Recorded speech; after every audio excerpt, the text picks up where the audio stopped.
So what do you do if you're UFC, Chael? Obviously, we talked about it being star driven. You got Conor, in kind of la la land right now. He has over, once the pay-per-view numbers finally come out and he gets that paycheck of, north of $100 million. So I don't know what's in store for him. You got John Jones out. What do you do if you're the UFC? Let's start with, and we'll get you out here on this one. What do you think's next for Conor McGregor? And then what should the UFC do about lack of stars? Out of here. I'm just getting started, my man. Let's see here.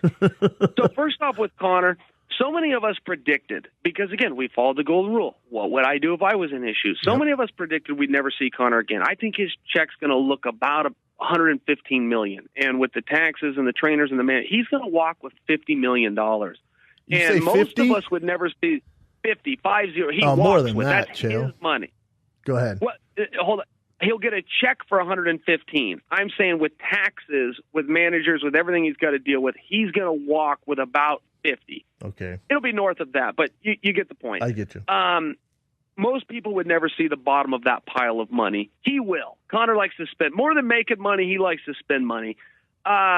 And I think he will fight again. I think he's a purist. I think aside from the money, he really does enjoy the sport. I also appreciate that he respects tradition. He respects the fact that the history of fighting says if you're 1-1 with an opponent, you go to match 3. That's what history says. He's already speaking on it. I think he's going to have Nate Diaz next. I think he's going to make about $10 million.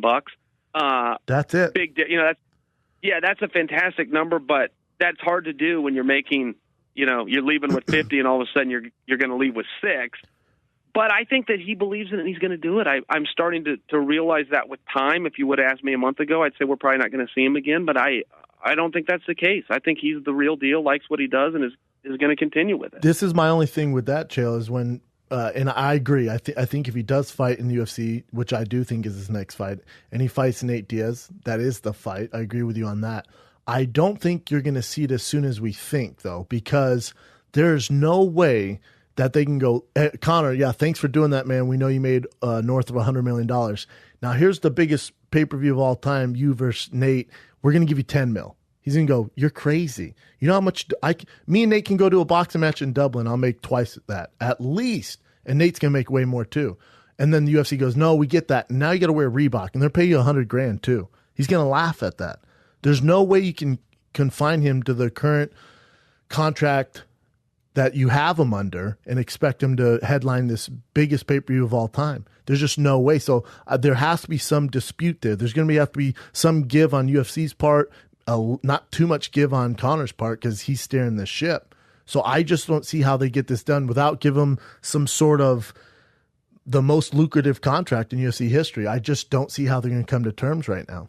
And then what's Nate going to do? Yeah, and there's ways.